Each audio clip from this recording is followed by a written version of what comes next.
सम्मान्य सभापति महोदय, सबसे पहले मैं आपके प्रति आभार का भाव प्रकट करना चाहता हूं कि इस महत्वपूर्ण चर्चा में आपने मुझे हिस्सा लेने का मौका दिया है। महोदय, ये चर्चा जो है,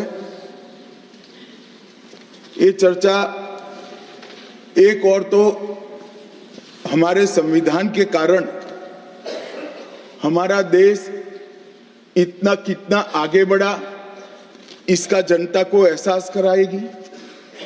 दूसरी ओर हमारे संविधान की मूल भावनाओं के कारण ही 75 साल में लोकतंत्र के मूल पाताल तक गहरे गए हैं, इसका भी एहसास होता है।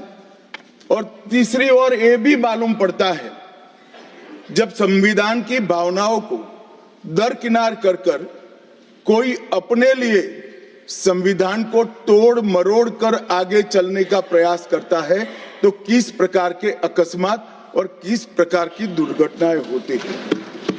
इस सभी दृष्टि से देखें तो संविधान की दोनों सदन में जो चर्चा हुई है, वो चर्चा एक प्रकार से हमारे किशोरों के लिए, हमारी युवा पीढ़ी के लिए आने वाले दिनों में ये दोनों महान सदन में बैठकर देश का भविष्य का निर्णय करने वालों के लिए बहुत शिक्षणात्मक रहेगी, ऐसा मेरा मानना है। और देश की जनता के लिए भी क्षीण करने में बहुत मदद करेगी कि किस पार्टी ने आज जो 75 साल की मीमांसा होगी, इसमें स्पष्ट हो जाएगा किस पार्टी ने जब जब जनता ने शासन अपने वो पार्टी के हाथ में दिया, संविधान का सम्मान किया है या नहीं किया है।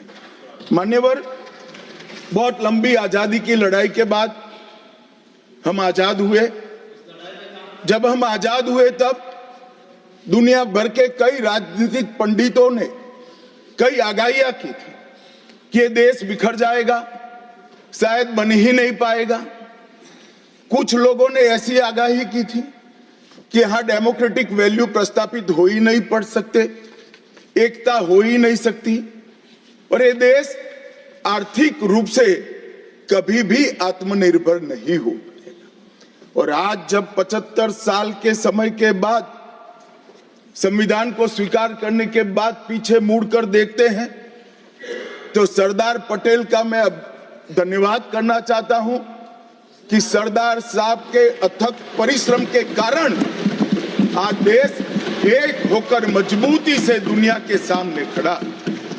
मान्यवर, जो कहते थे लोकतंत्र इस देश में सफल नहीं होगा, मैं वो सभी लोगों को इस सदन के माध्यम से कहना चाहता हूं कि 75 साल हो गए, हमारे साथ भी पास पड़ोस में दुनिया भर में कई लोग आजाद हुए, नई शुरुआत की, वहां कई बार अकस्मात हुए, लोकतंत्र सफल नहीं हुआ। हमारा लोकतंत्र आज पाताल तक गहरा पहुंचा है। अनेक परिवर्तन रक्त की एक बूंद बहाए बगैर हमने करे हैं, और विचारधाराओं के आधार पर भी परिवर्तन करे हैं। अनेक तानाशाहों के गुमान, अभिमान और अहंकार को चूर चूर करने का काम इस देश की जनता ने किया है, मगर लोकतांत्रिक तरीके से किया है। और मान्यवर, जो कहते थे कि हम आर्थिक रूप से आत्मनिर्भर नहीं हो पाएंगे, उनको भी हमारी जनता ने, हमारे संविधान की खूबसूरती ने जवाब दिया है। हम आज दुनिया का 5वां अर्थतंत्र बनकर सम्मान के साथ, और ब्रिटेन जिन्होंने सालों तक हम पर राज किया, और ये जो मैंने तीनों आगाही कही वहीं से पक्ष विपक्ष में से आई थी, आज ब्रिटेन भी अर्थतंत्र की तालिका में हमारे पीछे खड़ा है। मान्यवर, ये हम सब के लिए गौरव लेने का पल है, हम सब के लिए बोध लेने का भी पल है, और हम सब के लिए संकल्प लेने का भी पल है। और ये सदन जे आपने लगभग 80 से ज्यादा सांसदों को मान्यवर बोलने का मौका दिया, 31 घंटे की चर्चा हुई, और ये चर्चा में सभी भाव पक्ष या विपक्ष से कहीं न कहीं प्रकट हुए। मान्यवर, आज मैं जब यहाँ आया हूं तब ये बात कहना चाहता हूं कि आज हम जिस मुकाम पर खड़े हैं उस मुकाम पर महर्षि अरविंद और स्वामी विवेकानंद की वो भविष्यवाणी सच होती दिखाई पड़ती है कि भारत माता अपने दैदीप्यमान ओजस्वी स्वरूप से जब खड़ी होगी तब दुनिया की आंखें चकाचौंध हो जाएगी और पूरी दुनिया वो रोशनी से भारत की ओर देखेगा। वो दिन सच होगा, इसके नजदीक काफी मजल हमने काट ली है। मान्यवर, हमारा संविधान सभा की रचना और संविधान की रचना की प्रक्रिया, ये तीनों एक प्रकार से समग्र विश्व के सभी संविधानों में अनूठे हैं, अलग प्रकार के रहे हैं।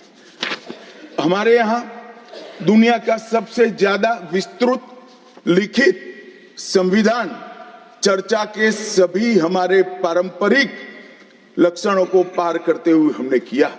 इस संविधान सभा में 299 सदस्य रहे, 22 धर्म जाति समुदाय के सदस्य रहे, हर प्रिंसली स्टेट का प्रतिनिधित्व रहा, हर राज्य का प्रतिनिधित्व रहा। एक प्रकार से समावेशी प्रतिनिधित्व के साथ भारत का भविष्य तय करना, मतलब संविधान को रचने की हमारी प्रक्रिया आगे बढ़ी। 2 वर्ष 11 माह और 18 दिन तक अहर्निश चर्चा चलती रही, विस्तृत चर्चा चलती रही। देश के भविष्य, देश चलाने के नियम और देश की परंपरा को समाहित करते हुए देश को आगे ले जाने का संकल्प इतनी विस्तृत चर्चा के बाद बना। 13 समितियों में कार्य विभाजन किया गया, 7 सदस्यीय ड्राफ्टिंग समिति बनी और जनता के अभिप्राय के लिए भी शायद ही दुनिया का कोई ऐसा संविधान होगा जिसका ड्राफ्ट पूरी जनता को कमेंट्स के लिए दिया गया और कमेंट्स पर भी बहुत डिटेल चर्चा कर उचित बदलाव भी किए गए। इतनी लोकतांत्रिक परंपरा से और प्रक्रिया से बना हुआ हमारा संविधान 295 अनुच्छेद, 22 भाग और 12 अनुसूचियों में बटा है और ये सभी संविधान के अनुच्छेद, भाग और अनुसूचियां हैं वो विश्व में कोई भी संविधान से ज्यादा उदात्त और उत्तुंग मानव मूल्यों का सृजन करने वाले रहे हैं। मान्यवर, इसलिए हम सबको इस पर गर्व है और हम सब ये संविधान को हमेशा मस्तक झुकाकर सब प्रणाम करते हैं। मैं एक विशेष उल्लेख करना चाहूंगा मान्यवर, नंदलाल बोस जो गुरुवर टैगोर के अंतेवासी थे, बहुत बड़े कलाकार थे। इन्होंने 4 वर्ष का समय लेकर संविधान को सजाने का काम किया और उन्होंने जो संविधान लिखा गया था इसके अनुरूप घटनाओं को संविधान के अंदर उकेरने का भी काम किया। इतिहास, धर्म, संस्कृति और परंपरा, सबसे मानव जीवन के उच्च मूल्य देने वाली सभी संदेशों को, घटनाओं को उन्होंने चित्र रूप में यहाँ पर उकेरा। यहाँ पर भगवान राम का चित्र भी मिलेगा, बुद्ध और महावीर का भी मिलेगा, दशम पिता गोविंद सिंह जी का भी चित्र मिलेगा। गुरुकुल, हमारी शिक्षा नीति कैसी होनी चाहिए इसका संदेश भी मिलता है। राम, सीता, लक्ष्मण वो एक प्रकार से हमारे अधिकारों का चित्रण करते वक्त दिखाए गए। भगवत गीता के संदेश का चित्र भी दिया। शिवाजी और लक्ष्मीबाई को भी यहाँ पर स्थान देकर देशभक्ति के उत्तुंग पाठ हमें पढ़ाए। नालंदा यूनिवर्सिटी हमारी प्राचीन शिक्षा पद्धति का हमें स्मरण कराती है और नटराज जीवन में बैलेंस कैसे होना चाहिए वो बैलेंस के सिद्धांत को भी प्रतिरूपित करता है। मैंने आज थोड़ा यहाँ आने से पहले क्या क्या चर्चा हुई राज्यसभा में, उसमें हमारे एक सम्मानीय सदस्य ने कहा कि चर्चा का स्तर कितना नीचा हो गया है कि यहाँ चित्रों की चर्चा हो रही है। मान्यवर, अगर संदेश लेना नहीं आता तो संविधान का भी कोई उपयोग नहीं। ये सारे जो चित्र लगाए हैं वो हमारे हजारों साल से चलने वाले हमारे राष्ट्र के जीवन को उद्घोषित करने वाले। और कोई ये न समझे कि हमारा संविधान दुनिया के संविधानों की नकल है। हाँ, हमने हर संविधान का अभ्यास जरूर किया है, क्योंकि हमारे यहाँ तो ऋग्वेद में कहा गया हर कोने से हमें अच्छाई प्राप्त हो, शुभ विचार प्राप्त हो और शुभ विचार को स्वीकारने के लिए मेरा मन खुला हो। मान्यवर, हमने सबका सबसे अच्छा लिया है, मगर हमारी परंपराओं को नहीं छोड़ा है। पढ़ने का चश्मा अगर विदेशी है तो संविधान में भारतीयता कभी नहीं दिखाई देती। और मैं मानता हूं कि जिसने भी संविधान को सिर्फ शब्दों में छापा है और चित्रों को निकाल दिया है, उन्होंने संविधान की भावनाओं के साथ छल किया है। चित्र बगैर का संविधान अधूरा संविधान। मान्यवर, इसके अंदर संविधान सभा में राजेंद्र प्रसाद जी, राजेंद्र बाबू अध्यक्ष बने, डॉक्टर BR आंबेडकर, सरदार पटेल, जवाहरलाल नेहरू, श्रीमान काजू, KT Shah, Iyengar, Maulana Azad, Shyama Prasad Mukherjee, doctor Radhakrishnan, KM Munshi, ऐसे विद्वानों ने अनेक चर्चाओं में हिस्सा लेकर संविधान को समृद्ध और संपूर्ण बनाने का काम किया। परंतु इतना ही नहीं, संविधान सभा के जो सदस्य थे, इसके अलावे भी विवेकानंद, महर्षि अरविंद, महात्मा गांधी, गोपाल कृष्ण गोखले, तिलक महाराज, वीर सावरकर, लाला लजपत राय और राष्ट्र, लोकतंत्र और हमारी परंपराओं में उच्च मूल्यों को स्थापित करने वाले हर महापुरुष की भावनाओं का ये महापुरुष ने उल्लेख कर कोई न कोई सिद्धांत को प्रस्तापित किया है। मान्यवर, जब इतने सारे मनुष्यों का अच्छा विचार जिस संविधान में हो, उसको सफल होना ही था। ये संविधान सफल होने के लिए संविधान सभा की चर्चा अगर कोई ध्यान से पढ़ेगा तो वेद, उपनिषद, चाणक्य नीति, विदुर नीति, शांति पर्व, रामायण और महाभारत, इसमें से निपजे हुए मानव जीवन के सभी मूल्यों को भी इसके अंदर हमने समाने का प्रयास किया था।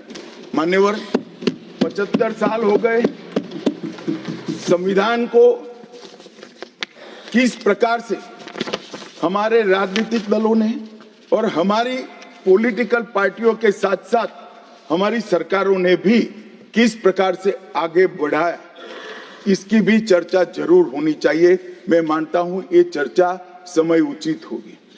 हमारे संविधान की रचना के बाद डॉक्टर आंबेडकर ने बहुत सोच समझकर एक वाक्य किया था। मैं आंबेडकर जी के वाक्य को सदन के सामने प्रस्तुत करना चाहता हूं। कोट, कोई संविधान कितना भी अच्छा हो, वह बुरा बन सकता है अगर जिन लोग पर उसको चलाने की जिम्मेदारी है वो अच्छे न हो। उसी तरह से कोई भी संविधान कितना भी बुरा हो, वो अच्छा साबित हो सकता है अगर उससे चलाने वालों की भूमिका सकारात्मक और अच्छी हो। ये दोनों घटनाएं मान्यवर हमने हमारे संविधान के 75 साल के कालखंड के अंदर देखी और मैं तथ्यों के आधार पर सदन के सामने और सदन के माध्यम से देश की जनता के सामने भी रखना चाहता हूं। हमारे संविधान को कभी भी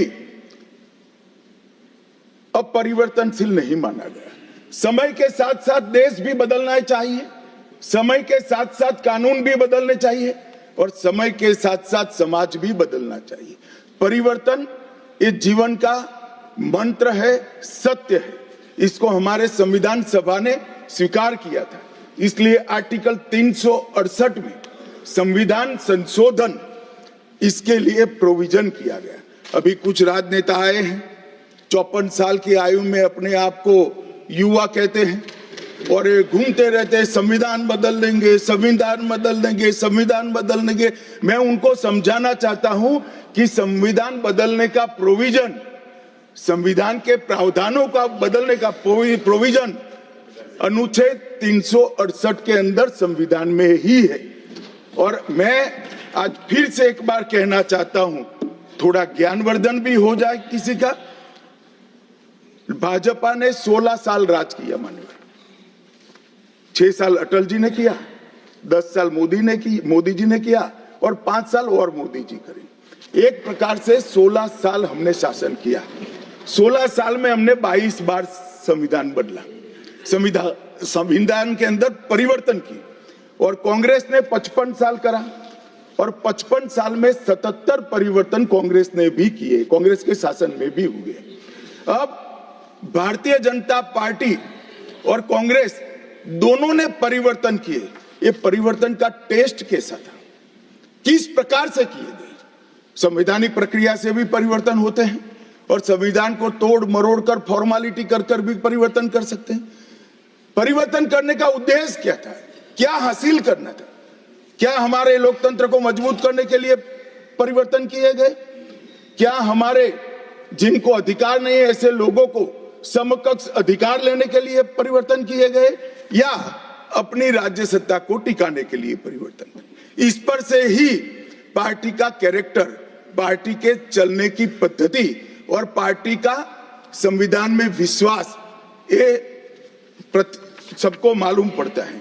मैं ज्यादा संविधान के संशोधन में नहीं जाऊंगा मान्यवर। दोनों प्रमुख दलों के 4 संविधान संशोधन को मैं लेना चाहूंगा। पहला संशोधन हुआ 18 जून 1951 में। संविधान सभा ने ही ये संशोधन करना पड़ा, क्योंकि संविधान बनाने के बाद, संविधान स्वीकारने के बाद आम चुनाव में जाने तक का भी धैर्य कांग्रेस पार्टी में नहीं था। अभी लोकसभा नहीं बनी थी, अभी राज्यसभा नहीं बनी थी और संशोधन लेकर आए। अब उसका उद्देश्य क्या था? 19A जोड़ा गया। 19A जोड़ा गया, वो किस लिए जोड़ा गया? अभिव्यक्ति की आजादी पर स्वतंत्रता को, अभिव्यक्ति की आजादी, अभिव्यक्ति की स्वतंत्रता को कर्टेल करने के लिए पहला सुधार आया। और किसने किया मान्यवर? उस वक्त प्रधानमंत्री कौन था? श्रीमान जवाहरलाल नेहरू उस वक्त प्रधान।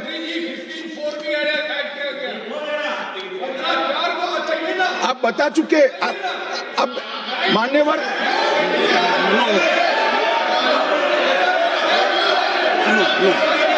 No sit down.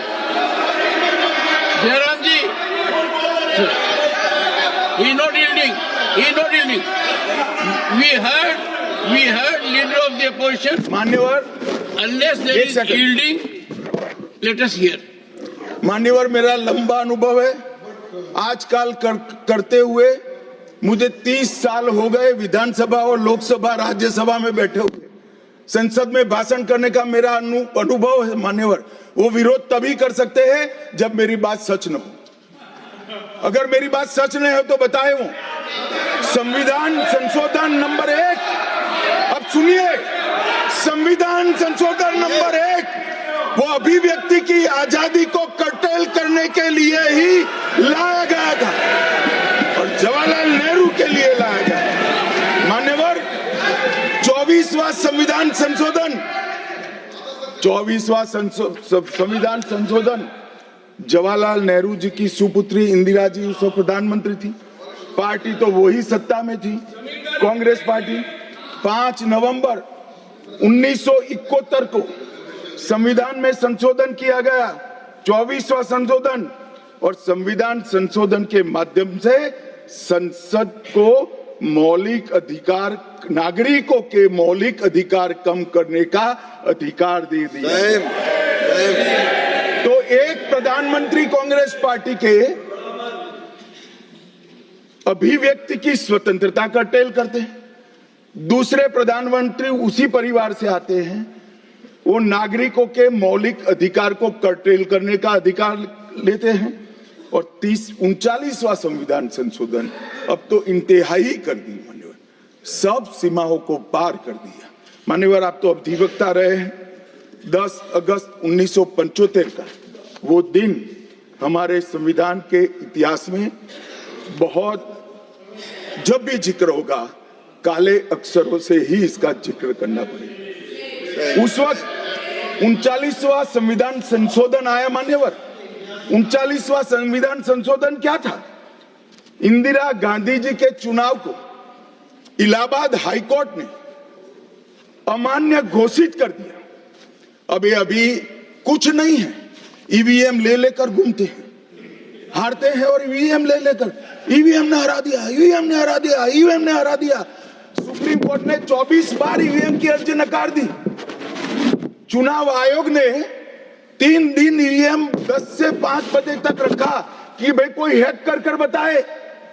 कोई नहीं गया, सुप्रीम कोर्ट में कोई नहीं गया, और हारते हैं तो ईवीएम का दोष निकालते। मान्यवर, एक ही समय, एक ही दिन 2 परिणाम घोषित। एक महाराष्ट्र में सुपड़ा साफ हो गया, जो जनादेश के साथ द्रोह किया था, इसका दंड महाराष्ट्र की जनता ने दिया और दूरबीन लेकर दिखाई नहीं पड़ते, और उसी दिन वो झारखंड में जीते।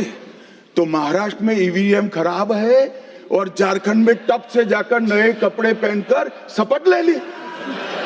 अरे भाई, जरा तो शर्म करो, जनता देख रही है। एक जगह ईवीएम सही है, एक जगह ईवीएम खराब है। मान्यवर, ऐसा कैसे हो सकता है? और मान्यवर, यहां पर इलाहाबाद हाईकोर्ट ने इंदिरा गांधी जी के चुनाव को निरस्त कर दिया, अमान्य किया, और उन्होंने संशोधन से प्रधानमंत्री पद की न्यायिक जांच पर भी प्रतिबंध लगा दिया। आपको जो करना है वो करो, कोई न्यायिक जांच नहीं है। ये अभी जो अधिकारों की गुहार लेकर घूमते हैं मेरे कम्युनिस्ट भाई, मैं उनको पूछना चाहता हूं, किसके साथ बैठे हो? किसके साथ बैठे हो? रात को अंधेरा कर कर अपनी आत्मा को टटोलना भैया, मालूम पड़ेगा। और ये संविधान संशोधन मान्यवर रिट्रोस्पेक्टिव इफेक्ट से किया गया कि पुराना भी मुकदमा है तो वो खारिज हो जाएगा। कभी ऐसा होता है? हमारे प्रधानमंत्री तो कहते हैं मैं प्रधानमंत्री नहीं हूं, प्रधान सेवक। और कोई कहता है कि मुझ पर मुकदमा नहीं हो सकता, मैं शासक हूं, शासक के खिलाफ उंगली नहीं उठाई जाती। भले संविधान ने अधिकार दिया, वो अधिकार हम समाप्त कर देते हैं। और मान्यवर, ऐसे ऐसे सुधार किए। मान्यवर, उस वक्त भी श्रीमती इंदिरा गांधी थी और 42वां संविधान संशोधन आया। मान्यवर, अभी अभी सुबह दूसरे सदन में 1 नेशन 1 इलेक्शन का बिल पेश हो रहा था। सारी कांग्रेस पार्टी और इनके साथी दल लोकसभा को, विधानसभा और लोकसभा का कार्यकाल बदलने का अधिकार नहीं। मैं सुन रहा था, है नहीं है तो जब बिल आएगा तब चर्चा करेंगे। परंतु भाई, आपने क्या किया? 42वें संशोधन से 3 जनवरी को लोकसभा और राज्य की विधानसभाओं का सामान्य कार्यकाल 5 वर्ष से बढ़ाकर 6 साल कर दिया। क्यों किया? कि अभी चुनाव होगा तो हम हार जाएंगे, इसलिए लोकसभा को ही लंबा कर दो। इतनी निर्लज्जता के साथ विश्व में कोई संविधान संशोधन नहीं हुआ होगा। मान्यवर, दूसरा, कुछ कानून पारित करने थे। सदस्य उस वक्त ज्यादा विरोध तो कर नहीं सकते थे, मगर विरोध करने का नया तरीका कुछ कांग्रेस में, जिसमें हिम्मत थोड़ी बची कुची थी, इन्होंने कहा एब्सेंट रहने लगे तो क्वारम नहीं होता था। तो फरवरी 1 को संविधान संशोधन किया कि संसद और राज्यसभा में क्वारम की आवश्यकता नहीं है। वाह, 5 लोग भी है तो चला लो भाई। इसके बाद राष्ट्रपति शासन की अवधि, खड़गे साहब किया है तो सुनना पड़ेगा, हिम्मत के साथ सुनना पड़ेगा। मान्यवर, राष्ट्रपति शासन की अवधि, राष्ट्रपति शासन की अवधि 6 महीने तक बढ़ा दी। मान्यवर, ये 4 संशोधन, मैं समझ रहा हूं क्यों गुस्सा आ रहा है, मैं समझ रहा हूं क्यों गुस्सा आ रहा है। मान्यवर, sir, he is not yielding. Honorable Home Minister is not yielding. Are you yielding, sir? मान्यवर, मैं आपको एड्रेस करूंगा।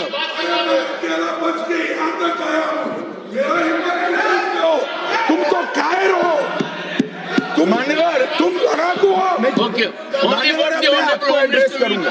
Go on record. What the Honorable Home Minister खड़गे said. जी, खड़गे जी, मैं आपका बहुत सम्मान करता हूं। आपकी हाजिरी वहां दर्ज करने के लिए कृपया बैठे, मुझे बोलने दीजिए।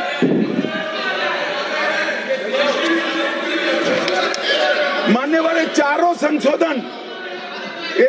संशोधन मैं मेरी पार्टी के दफ्तर से नहीं ला सकता। ये चारों संशोधन संविधान में हुए, किसी को अदालत ने निरस्त किया, किसी को जनता पार्टी की सरकार आई तब उसको निरस्त किया, कुछ लिंगरिंग टेस्ट में रह गए, पर ये चारों संशोधन वास्तविकता है। ये 4 संशोधन से कांग्रेस पार्टी की संविधान सुधार करने की मंशा क्या है? एक में हम पर केस न हो, दूसरे में हम चुनाव हारने वाले तो समय बढ़ा देना, तीसरे में मेरे पर जांच नहीं हो सकती, और चौथे में नागरिकों के संविधान प्रदत्त अधिकारों को समाप्त करना। ये उद्देश्य बताते हैं। अब मैं हमारा 4 संशोधन लेकर आता हूं। मान्यवर, सबसे पहला संशोधन नरेंद्र मोदी जी ने सरकार में किया, 101वां नंबर भी अच्छा आया है। 101वां संशोधन 1 जुलाई 17 को हम जीएसटी को लेकर आए मान्यवर, और इस देश के अर्थतंत्र को रिदम में लाने का, कश्मीर से कन्याकुमारी और कामाख्या से द्वारका तक विशाल फैले हुए देश को जीएसटी के तहत 100 अलग अलग बिक्री करके कानूनों को समाप्त कर कर, लोगों की हालाकी खत्म कर कर एक कानून लाने का काम नरेंद्र मोदी जी ने किया, और वो लोगों की भलाई की। कल की डिबेट मैंने पढ़ी है, कोई सदस्य बोले कि नरेंद्र मोदी जी ने विरोध किया था। मैं रिकॉर्ड पर कहता हूं, हाँ, नरेंद्र मोदी जी ने विरोध किया था। किस मुद्दे पर किया था? आप जीएसटी तो लाना चाहते थे, मगर राज्यों को कंपनसेशन की गारंटी देना नहीं चाहते थे। हम जीएसटी भी लाए और राज्यों को विकास दर के हिसाब से कंपनसेशन की गारंटी भी दी। इतना ही नहीं, गारंटी का 10 साल तक पालन करने का काम भी भारतीय जनता पार्टी की नरेंद्र मोदी सरकार ने किया। हम संशोधन लाए देश के अर्थतंत्र को सुचारू बनाने के लिए। दूसरा संशोधन लाए, 102वां संशोधन, national commission of backward class को संवैधानिक दर्जा देने का काम। अब कुछ लोगों को पेट में दुख रहा है कि नरेंद्र मोदी जी ने ये क्यों किया। मैं साहब आगे बहुत सारी बातें बताऊंगा। नरेंद्र मोदी जी इसलिए कर पाए कि आपने नहीं किया था। अगर आप ये कर देते तो मोदी जी के तो भाग्य में ही नहीं आता। मगर साहब, पिछड़ी जातियों का कल्याण कभी भी कांग्रेस पार्टी का विश्वास नहीं रहा, मान्यता नहीं रही, नीति भी नहीं। भारतीय जनता पार्टी ने संविधान संशोधन पिछड़ी जातियों के कल्याण के लिए। तीसरा संशोधन क्या लाए? 130वां संशोधन 12 जनवरी 19, किसी भी जिनको आरक्षण का फायदा नहीं मिलता है, ऐसी जाति के गरीब से गरीब बच्चों को 10% आरक्षण देने का फैसला। गरीब कल्याण और गरीब हटाओ की बातों, गरीबी हटाओ की बातों सालों तक करी, सूद नहीं मिली, समय नहीं मिला, विचार नहीं आया। ये विचार नरेंद्र मोदी जी को आया और गरीबों को, बच्चों को 10% आरक्षण पूरे देश भर में मिला। मान्यवर 105वां संशोधन, ओबीसी की पहचान करने के लिए केंद्र के पास अधिकार थे। अब मैं बताना चाहता हूं, इतने बड़े विशाल देश में 140 करोड़ की जनसंख्या में पिछड़ी जातियों का पिछड़ापना क्या कोई एक केंद्र सरकार कर सकती है? फेडरल स्ट्रक्चर की बात करते हैं, मगर अब तक केंद्र सरकार के पास ही रहा था। नरेंद्र मोदी जी ने कहा इसके कारण पिछड़ा समाज को अन्याय होता है। आगे से ये संविधान संशोधन करने के बाद 10 अगस्त 2021 के बाद पिछड़ापन का निर्णय करने का अधिकार राज्य की सरकारों को देने का काम नरेंद्र मोदी। और मान्यवर सबसे अंतिम संशोधन में पांचवा कहना चाहता हूं, 106वां संशोधन, और मैं तो क्रम में बोला हूं, एक भी काटा नहीं। 101, 102, 103, 104, 105, 106 सभी के सभी जन कल्याण के लिए। और छठा सम्मेलन संशोधन था 28 सितंबर 2023 को, मातृशक्ति को शक्ति प्रदान करने का, मातृशक्ति को 33% आरक्षण, नारी शक्ति वंदन अधिनियम। मान्यवर, मैं आज आपके माध्यम से पूरे सदन से और पूरे सदन के माध्यम से देश भर की 140 करोड़ की जनता को कहना चाहता हूं कि जब इस दोनों सदन में 33% नारी शक्ति बैठेगी, संविधान निर्माताओं की कल्पना पूरी हो जाएगी। मान्यवर, इनकी आत्मा को बहुत शांति मिलेगी। इसके अलावा भी हम कई कानून लेकर आए। हम कानून लाए ट्रिपल तलाक को निरस्त करने का। अब ये कहते हैं आपकी वोट बैंक की राजनीति है। मान्यवर, सुप्रीम कोर्ट का कोई वोट बैंक होता है क्या? सुप्रीम कोर्ट तो चुनाव नहीं लड़ती है, जजों को चुनाव नहीं लड़ना है। ट्रिपल तलाक समाप्त करना चाहिए और साहबानों को मुआवजा देना चाहिए। दोनों जजमेंट सुप्रीम कोर्ट ने अलग अलग समय पर दिए थे, परंतु वोट बैंक की राजनीति हम नहीं कर रहे हैं।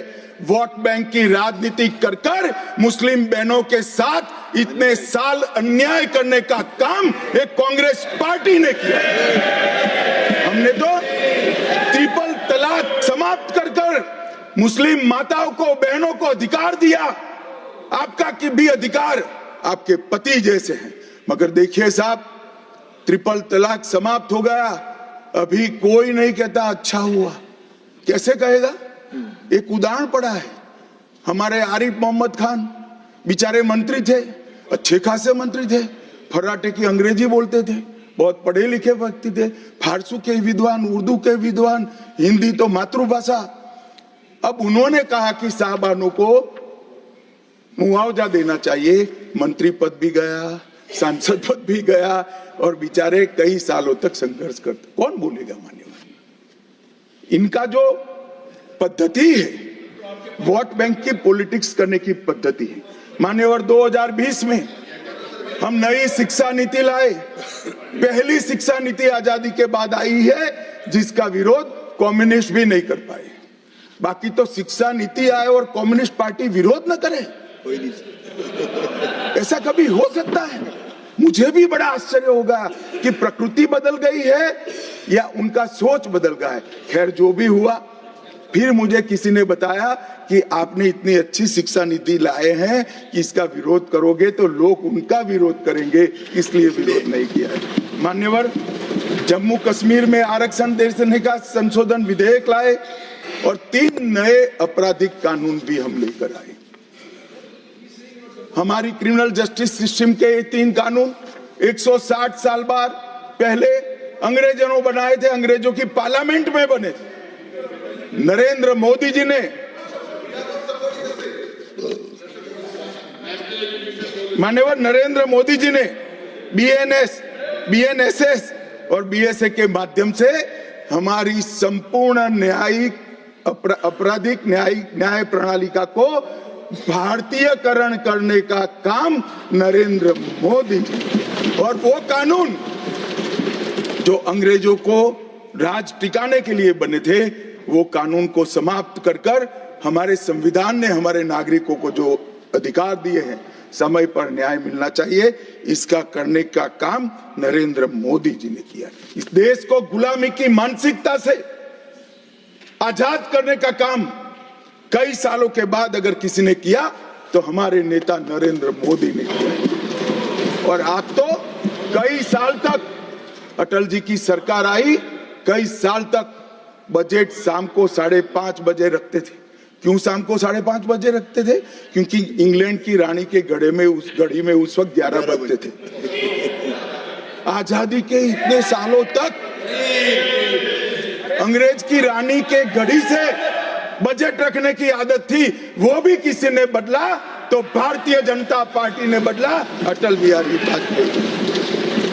मान्यवर, संविधान के सम्मान की बहुत बातें हुई, मगर संविधान का सम्मान सिर्फ बातों में नहीं होना चाहिए, कृति में भी होना चाहिए, कर्तृत्व में भी होना चाहिए और कल्पना में भी होना चाहिए। जब कृति में नहीं है, कर्तृत्व में नहीं है, तो कल्पना में आ ही नहीं सकता। अभी मैंने इस चुनाव में अजीबोगरीब नजारा देखा मान्यवर, अजीबोगरीब नजारा था। आज तक इतने साल चुनाव हुए, किसी ने आम सभाओं में संविधान को लहराया नहीं। संविधान को लहराकर, झूठ बोलकर जनादेश लेने का कुत्सित प्रयास कांग्रेस पार्टी के नेताओं के माध्यम से। मान्यवर,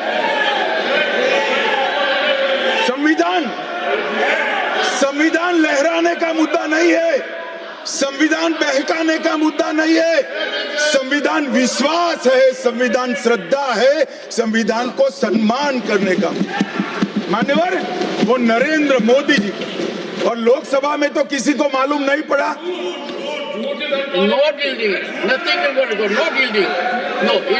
मान्यवर, लोकसभा में तो किसी को मालूम नहीं पड़ा, लोकसभा में तो किसी को मालूम नहीं पड़ा। जागरूकता थी। महाराष्ट्र में भी लहराने के अलावे बांटने गए तो एक पत्रकार के हाथ में भी आ गया, खोला तो मान्यवर पूरा कोरा था, अंदर कुछ लिखा ही नहीं था, प्रीएम्बल भी नहीं था। मान्यवर, इतना बड़ा छल। आपकी बात नहीं कर रहा मैं, ये तो पकड़े जाने के बाद तो सब लोग सुधर जाते हैं।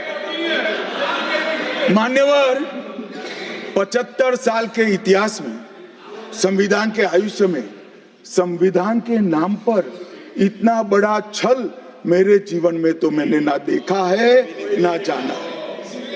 और कारण ढूंढते हैं कि क्यों हारे। मैं बता दूं, कारण मत ढूंढिए, कमेटी की जरूरत नहीं है। संविधान और आरक्षण करते थे, लोग जान गए कि संविधान फर्जी लेकर घूमते हो तो लोगों ने हरा दिया। मान्यवर, ये प्रति जो लेकर घूमते हैं, इसमें गोखले साहब ने क्या लिखा है वो एक बार पढ़ लें। उन्होंने लिखा है कि इंदिरा जी और कांग्रेस पार्टी ने संविधान पर सबसे ज्यादा कठोर कुठाराघात करने का काम किया है। जो प्रति लेकर घूमते हैं ना, उसकी प्रस्तावना में लिखा गया। माननीय अध्यक्ष, माननीय सभापति महोदय, माननीय सभापति महोदय, संविधान कैसे तोड़ा मरोड़ा जा सकता है, इसके भी मैं 2 उदाहरण देना चाहता हूं।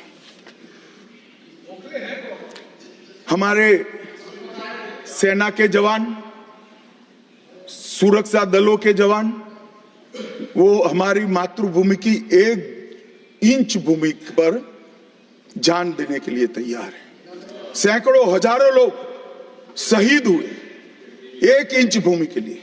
और मान्यवर, किसी को भी भूमि देनी है तो आर्टिकल 1 अमेंड करना पड़ेगा। आर्टिकल 1 में हमारे भूभाग की व्याख्या की गई है, इसको बदलना पड़ता है। तमिलनाडु के पास एक टापू था, कच्चा तीवू टापू। वो टापू 1974 में अचानक ही एक एग्रीमेंट कर वन फाइन मॉर्निंग लंका को दे दिया गया। मान्यवर,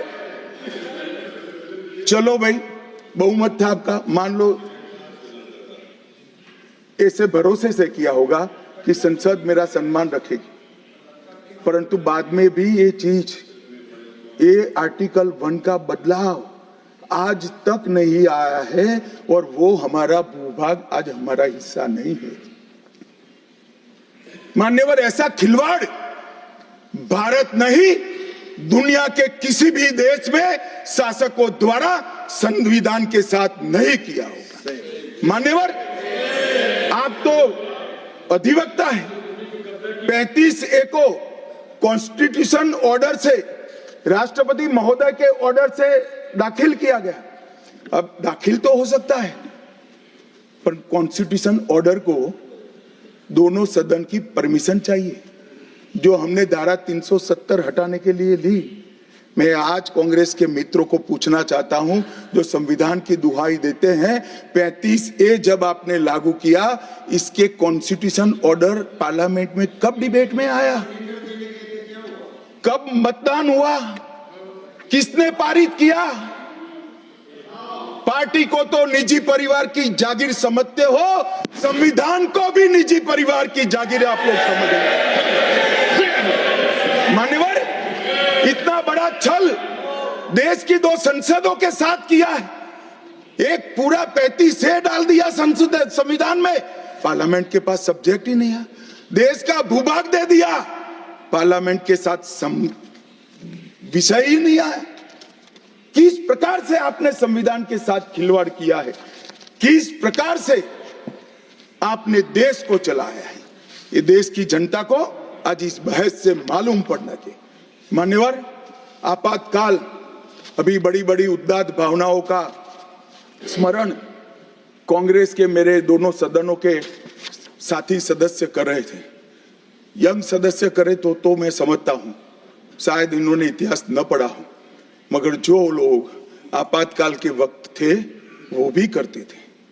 किसी की भी स्मृति इतनी अल्पकालीन कैसे हो सकती है? मान्यवर, क्या हुआ था आपातकाल में? लाखों लोग कोई अपराध के बगैर जेल में ठूस दिए गए, लाखों लोग, कोई पॉलिटिकल पार्टी बाकी नहीं है। आज इनके साथ बैठे हैं, उनमें से भी कुछ लोग जेल में थे, वो भी नहीं बोलते हैं। न्यायालय में डर का माहौल, मीडिया पर सेंसरशिप। इंडियन एक्सप्रेस ने अपना संपादकीय एक भी शब्द लिखे बगैर का कोरा संपादकीय प्रकाशित करा, क्योंकि लिख नहीं सकते थे। श्रीमान शुक्ला साहब से एडिट कराना होता था, वापिस ही नहीं आता था, तो उन्होंने कोरा अखबार ही निकाल दिया। इस तरह से विरोध किया और तय हो गया। मान्यवर, एक व्यक्ति कहेगी वो ही कानून होगा। और क्यों किया? देश पर आक्रमण हुआ था क्या? देश की आंतरिक सलामती ठीक नहीं थी क्या? ना ना ना ना ना ना, ऐसा कुछ नहीं हुआ था। सिर्फ इतना हुआ था कि इलाहाबाद हाईकोर्ट ने उनको सांसद के रूप में अयोग्य ठहरा दिया था। अपनी कुर्सी जाने वाले, चुनाव नहीं कराना था। और मान्यवर, जब पार्लियामेंट, जब इसको चैलेंज किया गया और न्यायालय में, सर्वोच्च अदालत में जब चर्चा चली, तब उन्होंने कहा, नीरज डे को पूछा कि आर्टिकल 21 के तहत के अधिकार इमरजेंसी में समाप्त हो सकते हैं क्या? तो उन्होंने कहा यस सर। साहब, कोई भी वकील को यस सर कहने की इतनी बड़ी फीस नहीं मिली होगी। नीरज डे 11 साल तक अटॉर्नी जनरल रहे, एक यस सर कहने का। मान्यवर, डीओ ड्राफ्ट जो होता है वो कैबिनेट में, कैबिनेट मंत्रालय से आता है। कैबिनेट मंत्रालय में डीओ ही नहीं है।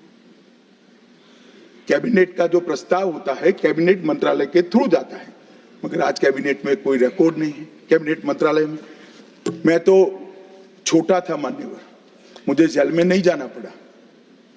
मेरी आयु होती तो मेरा भी सौभाग्य होता, पूरे 19 महीने इसके विरोध में मैं जेल में रहना पसंद करता, परंतु मैं छोटा था। मुझे इमरजेंसी की मालूमात कैसे पड़ी? मैं बीना का गीतमाला सुनता था, बीना का गीतमाला अचानक बंद हो गई, तो मैंने घर में झगड़ा किया कि बीना का क्यों गीतमाला क्यों नहीं आती। मेरे पड़ोस वाले चाचा ने कहा कि किशोर कुमार के साथ इंदिरा जी का झगड़ा हो गया है, बिना का गीतमाला में किशोर कुमार का आवाज नहीं आना चाहिए, तो नए गीतों की रिकॉर्डिंग हुई और किशोर कुमार और लता मंगेशकर के ड्यूएट गीत भी लता दीदी की आवाज में ही पूरे देश ने 19 महीना सुने साहब। देखिए डेमोक्रेसी की बात करें मान्यवर, इस प्रकार की कृति, ऐसा दंड दिया देश की जनता ने उनको कि अब स्वप्न में भी नहीं कर सकते हैं।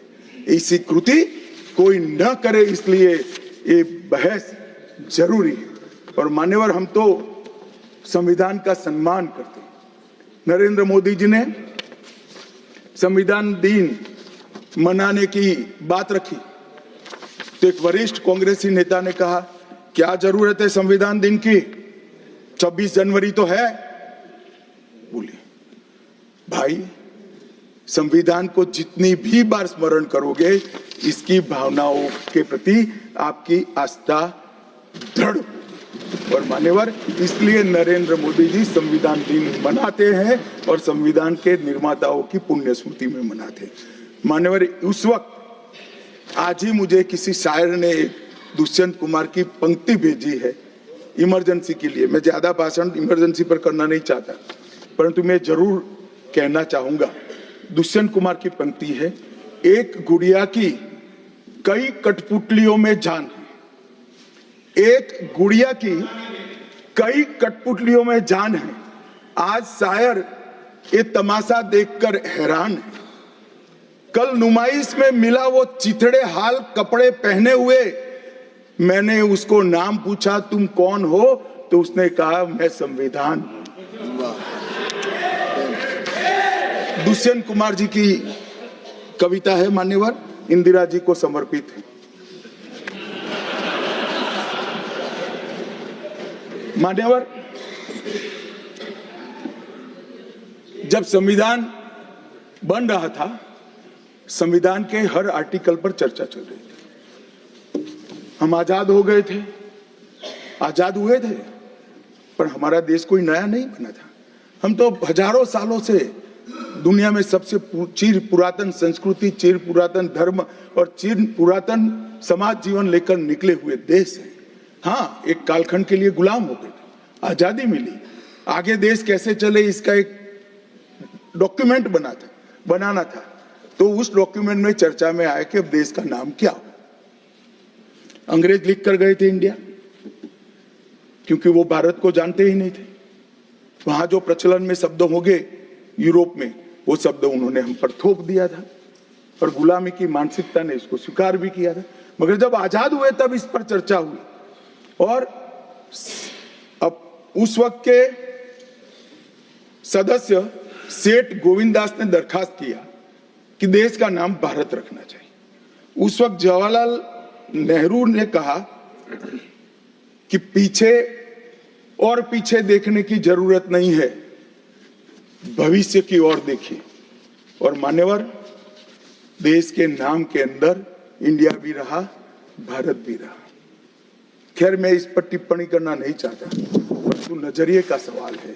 अगर इंडिया के चश्मे से भारत को देखोगे तो भारत समझ में नहीं आएगा, पूरा जीवन चलेगा। और इसलिए इन्होंने अपने गठबंधन का नाम भी इंडिया ही रखा है, इसीलिए रखा है, वो ही सोच से चलना है। और मान्यवर, हमारे प्रधानमंत्री जी ने विकास तो करना है, दुनिया में सबसे आगे बढ़ना ही है, विकास के साथ साथ विरासत को भी अपना कर आगे बढ़े। गुलामी की हर परंपरा को हम समाप्त करना चाहते हैं। हम एक आजाद मुल्क है, सार्वभौमत्व से लैस मुल्क है, किसी की परंपरा हमें स्वीकार नहीं है। परंपरा बदलनी है तो हम बदलेंगे, नए कपड़े हर कोई पहनता है, हम भी पहनेंगे, परंतु हमारी पुरानी परंपराओं पर हमें शर्म नहीं है। और मान्यवर, क्या किया नरेंद्र मोदी जी ने, राजपथ जो अंग्रेज सम्राट के सम्मान में नाम रखा गया था, उसका नाम बदलकर कर्तव्य पथ रखा था। इंडिया गेट पर किंग पंचम जॉर्ज की मूर्ति लगी थी, मूर्ति हटा दिया, शर्म के मारे में स्थान खाली था। हमने वहां सुभाष बाबू की प्रतिमा लगा। मान्यवर, नेवी का चिन्ह जो देकर गए थे वही चलता था। हमने वीर छत्रपति शिवाजी महाराज की नेवी के चिन्ह को हमने भगवान बिरसा मुंडा की 150वीं जयंती को जनजातीय गौरव वर्ष के रूप में मनाया। राष्ट्रीय युद्ध स्मारक हमने बनाया और राष्ट्रीय युद्ध स्मारक में अमर जवान की ज्योति को विलीन करने का काम भारतीय जनता पार्टी के नेता नरेंद्र मोदी। संसद के अंदर राजा जी ने जो उदात्त भावनाएं व्यक्त की थी, जिसको जवाहरलाल जी ने भी स्वीकारा था, मगर बाद में शर्म का एहसास हुआ। सेंगोल को इलाहाबाद के म्यूजियम में भेज दिया। नरेंद्र मोदी जी ने विधिवत तरीके से सेंगोल को संसद के अंदर प्रस्तावित कर नई संसद बनाई और विश्व भर में चोरी की गई मूर्तियां, आर्टिफैक्ट्स जो थे वो 345 हजारों साल पुराने हमारे मूर्तियां और आर्टिकल्स, उसको वापस लाने के लिए हमारे विदेश मंत्रालय ने काम किया। न्यू एजुकेशन पॉलिसी, पूरा देश अंग्रेजी में चले, ऐसे षड्यंत्र चले इतने सालों तक। न्यू एजुकेशन पॉलिसी में हमने कंपलसरी कर दिया बच्चे की प्राथमिक शिक्षा मातृभाषा में होगी। मान्यवर, मातृभाषा में आईएएस आईपीएस का एग्जाम नहीं दिया जाता था, हमने वहां मातृभाषा में एग्जामिनेशन को किया। अभी तमिलनाडु के सदस्य बोल रहे थे, पहले आप जिनके साथ बैठे हो उनके शासन में तमिल में आईएएस आईपीएस का पेपर नहीं लिख सकते थे। आज तमिल मीडियम में बड़ा हुआ बच्चा गर्व के साथ देश का टॉप ब्यूरोक्रेट बन सकता है। ये व्यवस्था हमने करी। मान्यवर, अंडमान और निकोबार के द्वीप समूह का नाम जो अंग्रेज रखे थे वो छोड़कर गए थे। सुभाष बाबू ने जब अंडमान निकोबार जीता तब उन्होंने नामकरण किया था शहीद और स्वराज, उसको भुला दिया गया। आजादी के बाद फिर से अंग्रेजों का नाम वापस लाए। नया न रखो कोई बात नहीं भाई, सुभाष बाबू ने रखा, निकाल दिया। हमने डंके की चोट पर सुभाष बाबू के नाम शहीद और स्वराज दोनों वापस लाने का काम किया। ल्यूटियन में रेस कोर्स रोड पर रहते थे, हमने लोक कल्याण मार्ग करा। डेलहाउसी रोड का नाम दारा सिकोह के नाम से किया और निर्मला जी ब्रीफकेस की जगह वही खाता लेकर आज जब बजट देती है तब पूरे देश भर के भारतीय संस्कृति के लोगों को आनंद होता है। मान्यवर, 1500 से ज्यादा पूरे नए कानूनों को हमने समाप्त करने का काम किया। इन्होंने अपने परिवार की प्रसिद्धि के अलावे कुछ नहीं किया। हजारों जगह पे गांधी नेहरू परिवार के नाम मिलेंगे और किसी का नहीं। सुभाष बाबू का पुतला भी हमने लगाया। मान्यवर, हमने प्रधानमंत्री संग्रहालय बनाया।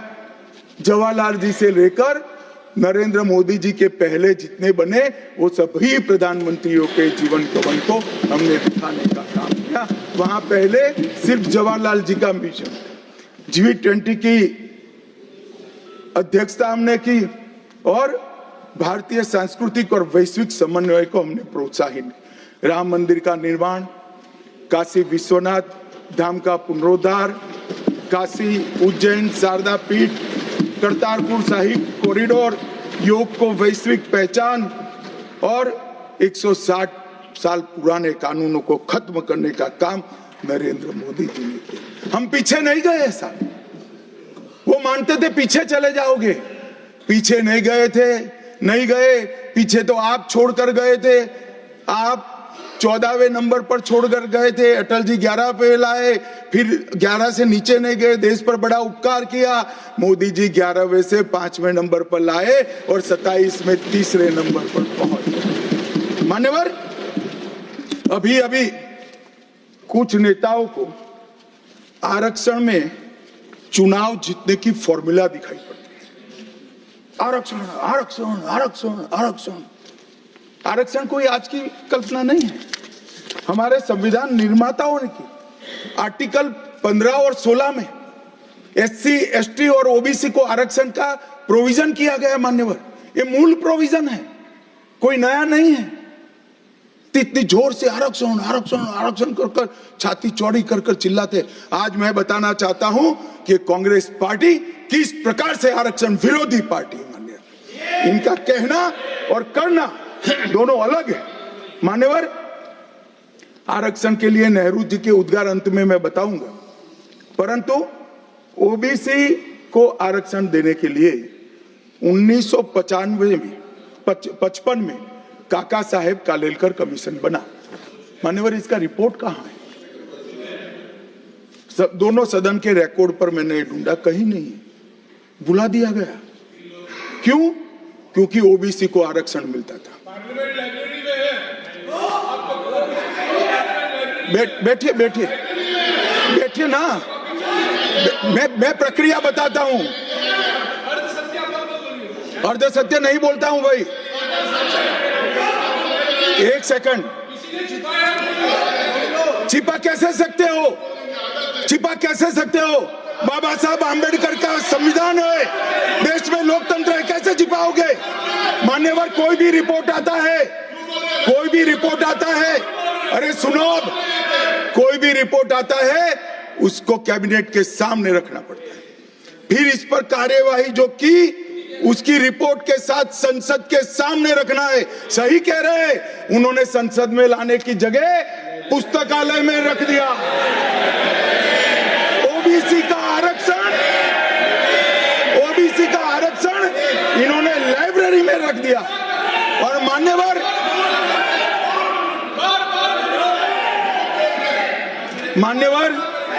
अगर काका साहेब कालेलकर कमीशन का रिपोर्ट स्वीकार कर लिए होते तो 1980 में मंडल कमीशन की रिपोर्ट की जरूरत ना पड़ती। मंडल कमीशन का रिपोर्ट कमीशन ही इसलिए बनाया गया क्योंकि काका साहेब कालेलकर कमीशन का रिपोर्ट स्वीकारा नहीं, और 80 में मंडल कमीशन का भी रिपोर्ट आ गया, किसी ने इसका अमल नहीं किया। अमल कब हुआ? जब 90 में इनकी सरकार गई तब अमल हुआ। और मान्यवर तब तक मंडल कमीशन के रिपोर्ट को भी ठंडे बस्ते में डाल दिया गया। 90 में, अरे सुनिए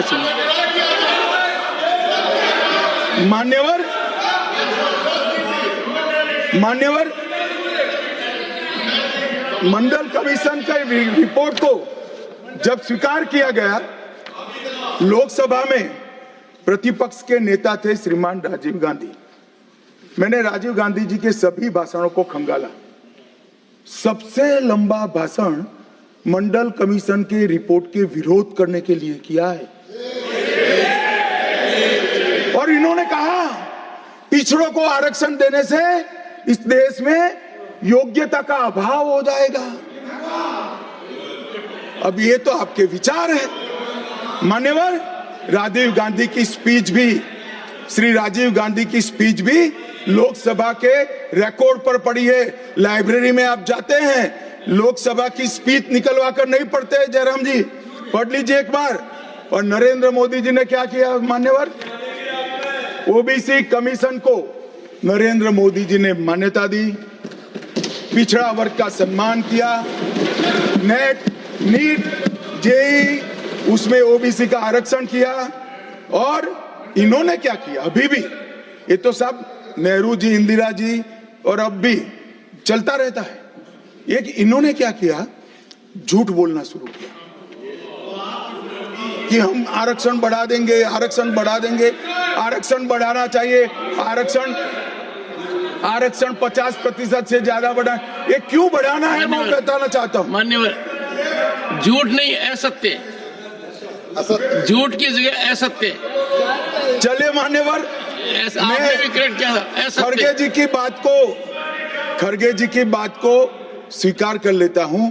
उन्होंने झूठ नहीं बोला, वो सत्य से परे बोले हैं, वो नहीं बोलना चाहिए मान्यवर। इन्होंने 50% से ज्यादा आरक्षण करने की वकालत की। मैं आज देश की जनता को कहना चाहता हूं कि देश के 2 राज्यों में धर्म पर आरक्षण अस्तित्व में है, धर्म के आधार पर आरक्षण, ये गैर संवैधानिक है मान्यवर।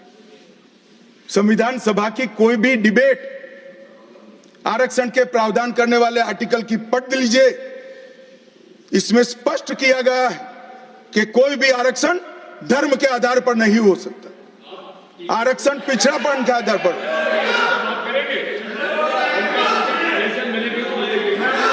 मान्यवर, मगर दोनों राज्यों में जब कांग्रेस की सरकार थी तब धर्म के आधार पर आरक्षण दिया। अब क्या हुआ है, सुप्रीम कोर्ट में रुक जाता है क्योंकि 50% की सीमा है। वो ओबीसी का कोई कल्याण नहीं चाहते हैं, 50% की सीमा बढ़ाकर मुसलमानों को आरक्षण देना चाहते हैं, मानिए धर्म के आधार पर आरक्षण देना चाहते हैं। और मैं आज फिर से एक बार इस सदन में जिम्मेदारी तब के साथ कहता हूं, दोनों सदन में जब तक भाजपा का एक भी सदस्य है, धर्म के आधार पर आरक्षण हम नहीं होने देंगे। इस संविधान विरोधी मान्यवर, मैं अब कांग्रेस पार्टी ने कभी धर्म के आधार पर आरक्षण अरे दिया है, दिया है।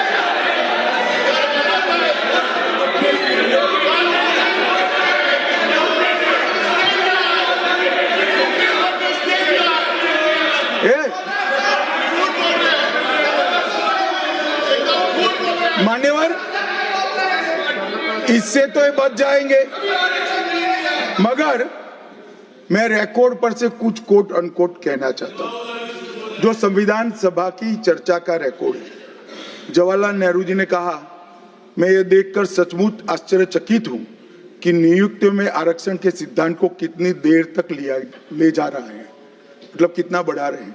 मुझे नहीं लगता कि ये बिल्कुल अच्छा है।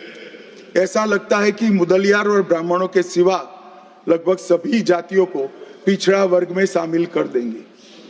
मान्यवर, सरकारी सेवाओं में आरक्षण के लिए इनके विचार थे।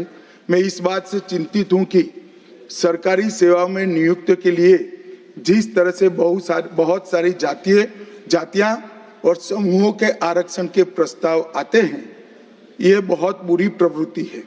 इससे सरकारी कामकाज और आम तौर पर विकास और सार्वजनिक जीवन में गिरावट आएगी। मान्यवर, ये इनके विचार है, आज तक नहीं बदले, आज तक नहीं बदले, यही विचार है। मगर अभी जोर से बोलना, एक शब्द का प्रयोग मैं नहीं कर सकता, आगे गलती हो गई थी। मान्यवर, हमारे संविधान के directive of principle of state policies भाग 4 के अनुच्छेद 44 में एक एंट्री है जो कॉमन सिविल कोड की यूसीसी की बात करती है। क्योंकि हमारे संविधान का फैब्रिक पंथ निरपेक्ष, हर जाति, हर धर्म, हर समुदाय के लोगों के लिए समान कानून होना चाहिए, इसका हमारा संविधान पक्षधर है। मान्यवर, ये यूसीसी क्यों नहीं आया? यूसीसी इसलिए नहीं आया कि संविधान सभा समाप्त होने के बाद, चुनाव होने के बाद, पहले प्रधानमंत्री जवाहरलाल नेहरू जी मुस्लिम पर्सनल लॉ लेकर आए और यूसीसी नहीं आया। मैं आज कांग्रेस पार्टी को इस सदन में सार्थ पूछना चाहता हूं, क्या पंथ निरपेक्ष राष्ट्र के अंदर सभी धर्मों के लिए एक कानून होना चाहिए या नहीं होना चाहिए? इसकी कांग्रेस पार्टी स्पष्टता करे। क्या आप मुस्लिम पर्सनल लॉ का समर्थन करते हैं? और मान्यवर, इससे बड़ा छलावा नहीं हो सकता। मान्यवर, इससे बड़ा छलावा नहीं हो सकता। इन्होंने हिंदू कोड बिल भी ला दिया। हिंदू कोड बिल उठाकर देख लिए। हम तो नहीं चाहते कि हिंदू न्याय शास्त्र के आधार पर इस देश का कानून बने, अभी के जीवन के मूल्यों के आधार पर कानून बनना चाहिए। मगर हिंदू कोड बिल में एक भी पुरानी हिंदू न्याय व्यवस्था का कोई नामो निशान नहीं है। हिंदुओं को बुरा न लगे इसलिए मुस्लिम पर्सनल लॉ दिया, तो सामान्य कानून को हिंदू कोड बिल बना दिया। मान्यवर, चलो मैं तो कहता हूं कि खड़गे जी और जयराम जी कह रहे हैं कि भाई पर्सनल लॉ का अधिकार मिले तो हमें आपत्ति नहीं है, तो फिर पूरा सरिया लागू करिए। क्रिमिनल में क्यों सरिया निकाल दिए? बताओ भाई, क्या चोरी करे इसके हाथ काट दोगे? कोई इससे जगद्य महिला के साथ अपराध करे तो पत्थर मारकर मार दोगे? देशद्रोही को रोड पर सूली चढ़ाओगे? तो विवाह के लिए, निकाह के लिए पर्सनल लॉ, वारिस के लिए पर्सनल लॉ और क्रिमिनल सरिया क्यों नहीं भाई? अगर उनको देना ही है तो पूरा ही दे देते, पूरा दे देते। मान्यवर, ये इन्होंने तुष्टीकरण की शुरुआत वहीं से करी है। मुस्लिम पर्सनल लॉ इस देश में संविधान आने के बाद तुष्टीकरण की शुरुआत। आर्टिकल 14 और 15 का ये भंग है। अंबेडकर जी, लोहिया जी, के.एम. मुंशी, एच.वी. कामत, ये सब ने इसका विरोध किया है। 1973 से 16 तक 11 बार देश की सुप्रीम कोर्ट ने यूसीसी लाने का आग्रह देश की और राज्य की सरकारों ने किया है। आप नहीं ला सकते, तुष्टीकरण से ऊपर नहीं उठते। बैठिए, मैं बताता हूं। मान्यवर, हमने ही उत्तराखंड में भारतीय जनता पार्टी की सरकार ने यूसीसी लाया। हमारा काम करने का तरीका, मैं आपके माध्यम से दिग्विजय सिंह को कह रहा हूं। वो कहते हैं कौन रोकता है? हम खुद रोकते हैं। कारण बताऊं मैं? सुनने का धैर्य चाहिए, क्योंकि हमारा तरीका है कि लोकतांत्रिक तरीके से काम किया जाए। समाज के जीवन में इतना बड़ा सामाजिक बदलाव करने वाले कानून को उत्तराखंड सरकार ने मॉडल कानून के रूप में पारित किया है। इसकी न्यायिक मीमांसा होगी, इस पर सामाजिक चर्चा होगी, धर्म के विद्वान चर्चा करेंगे, कुछ सजेशन आएंगे तो इसको स्वीकारेंगे और बाद में भारतीय जनता पार्टी की सरकार हर राज्य में कॉमन सिविल कोड लेकर आए। आज तक नहीं मिला, वो भी कांग्रेस पार्टी के तुष्टीकरण की नीति थी। मान्यवर, अभी एक फैशन होगा है, अभी एक फैशन होगा है, अंबेडकर अंबेडकर अंबेडकर अंबेडकर अंबेडकर अंबेडकर। इतना नाम अगर भगवान का लेते तो 7 जन्मों तक स्वर्ग मिल जाता। अच्छी बात है ना? ना सुनिए तो, सुनिए ना, आप सुनिए ना, मैं बताता हूं। हमें तो आनंद है कि अंबेडकर का नाम लेते हैं। अंबेडकर का नाम अभी 100 बार ज्यादा लो, परंतु साच अर्थ में अंबेडकर जी के प्रति आपका भाव क्या है ये मैं बताता हूं। मान्यवर, अंबेडकर जी को देश की पहली कैबिनेट से इस्तीफा क्यों दे दिया? अंबेडकर जी ने कई बार कहा कि अनुसूचित जातियों और जनजातियों से हुए व्यवहार से मैं असंतुष्ट हूं, सरकार की विदेश नीति से मैं असहमत हूं और आर्टिकल 370 से मैं असहमत हूं। इसलिए वो छोड़ना चाहते थे। उनको आश्वासन दिया गया, आश्वासन पूरा नहीं हुआ। उन्होंने इग्नोरेंस के चलते इस्तीफा दे दिया और एक श्री B.C. रॉय ने पत्र लिखा कि अंबेडकर और राजा जी जैसे 2 महानुभाव मंत्रिमंडल छोड़ेंगे तो क्या होगा। तो नेहरू जी ने उनको जवाब में लिखा है, राजा जी के जाने से तो थोड़ा बहुत नुकसान होगा, अंबेडकर के जाने से मंत्रिमंडल कमजोर नहीं होता है। मान्यवर, ये विचार जो खड़गे जी कह रहे हैं ना, क्या आपत्ति है? जिसका विरोध करते हो उसका वोट के लिए नाम देना कितना उचित है? क्योंकि अब अंबेडकर जी को मानने वाले पर्याप्त संख्या में आ गए हैं, इसलिए आप अंबेडकर अंबेडकर कर रहे हो। मान्यवर, मुंबई के मेयर ने एक पत्र लिखा था कि मऊ में अंबेडकर जी का स्मारक बनाना चाहिए। मऊ में जो अंबेडकर जी का जन्म स्थान था, सुझाव लिखा। उन्होंने कहा आमतौर पर स्मारक निजी पहल से बनाने चाहिए। यदि सरकार किसी प्रकार की सहायता करती है तो वो उचित नहीं होगा। उनके कितने स्मारक बने साहब? कोई स्मारक आंबेडकर जी का नहीं बना, देश भर में नहीं बना। आंबेडकर जी के स्मारक कब बने? जब भारतीय जनता पार्टी सत्ता में आई, तब मऊ में डॉक्टर आंबेडकर के जन्म स्थान पर स्मारक बना, लंदन में अध्ययन करते थे वहां स्मारक बना, नागपुर में शिक्षा दीक्षा वहां बना, दिल्ली में महापरिनिर्वाण स्थल पर बना और मुंबई में चैत्य भूमि में भी बन रहा है। हमने 5 तीर्थ बनाए महामानव। और मैं मानता हूं मान्यवर, मैं मानता हूं कि आंबेडकर जी के सिद्धांतों पर चलना नहीं और वोट के लिए उनकी गुहार लगा देना। 14 अप्रैल को राष्ट्रीय समरसता दिवस घोषित किया हमने, 26 नवंबर को संविधान दिवस घोषित किया। उस वक्त भी इसका विरोध कांग्रेस के वरिष्ठ नेताओं ने किया। मान्यवर,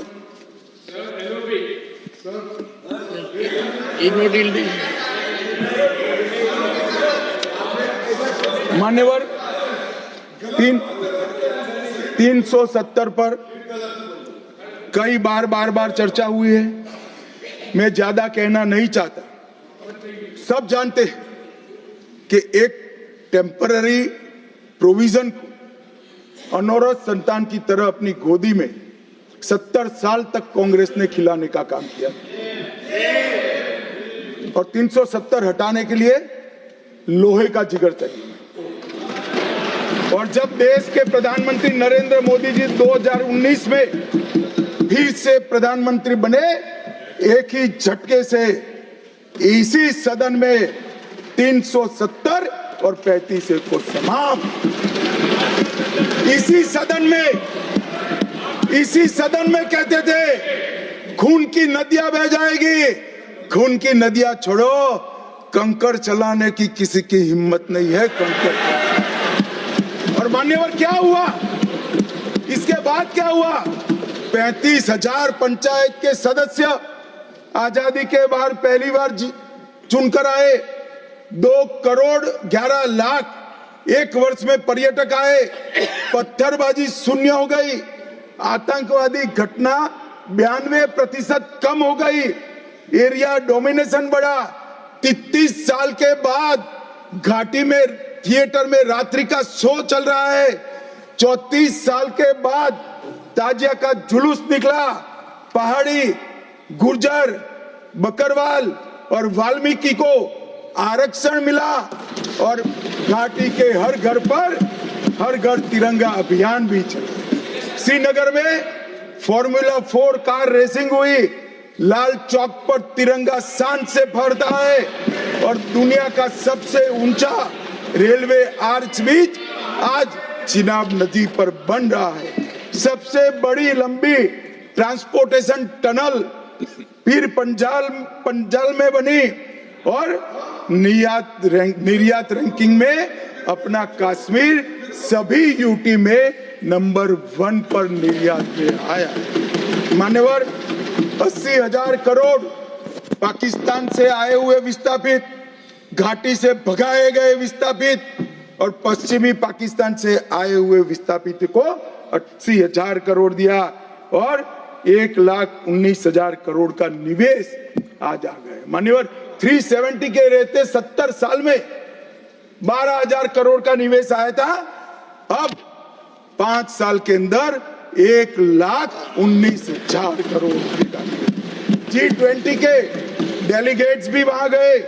अमरनाथ यात्रा में 4.5 लाख यात्रियों ने अपनी श्रद्धा व्यक्त की और कुपवाड़ा के शारदा देवी मंदिर में 600 वर्ष के बाद पहली बार दीपावली मनाने का काम। मान्यवर ये कहते हैं 370 हटाने से क्या हुआ? मैं बताता हूं, आपकी तुष्टीकरण की दुकान बंद हो गई है। तुष्टीकरण बंद हो गई।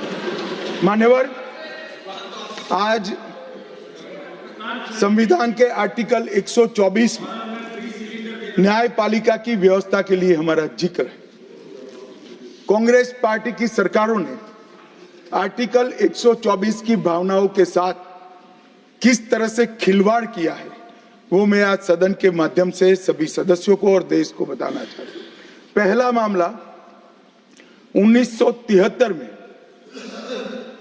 जब संसद और सुप्रीम कोर्ट के बीच में न्यायिक पुनरावलोकन जुडिशियल रिव्यू के लेकर संघर्ष हुआ, तब उसको समाप्त कर देने का काम कांग्रेस पार्टी ने किया और इसके बाद में केशवानंद भारती ने फिर से इसको रिस्टोर किया। फैसले से नाराज होकर, फैसला तो चलो पक्ष में भी आता है, खिलाफ भी आता है, हमारे खिलाफ भी कई फैसले आते हैं, क्या कर सकते हैं, मानना चाहिए, हमारी संवैधानिक व्यवस्था है, आर्टिकल 124 कहता है।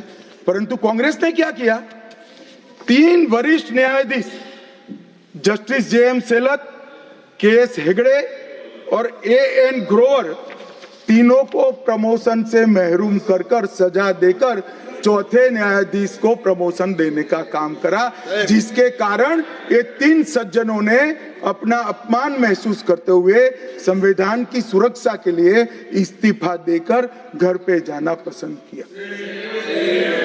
ये किया है मैंने। दूसरा मामला 76 में ADM जबलपुर बनाम शिवकांत शुक्ला, ये बार बार दोहराना चाहिए, 140 करोड़ लोगों को रट हो जाना चाहिए जिससे कोई हिम्मत ना कर सके इमरजेंसी डालने की। हर बच्चे को रटाना चाहिए कि तानाशाहों को क्या करना चाहिए। मान्यवर ADM जबलपुर,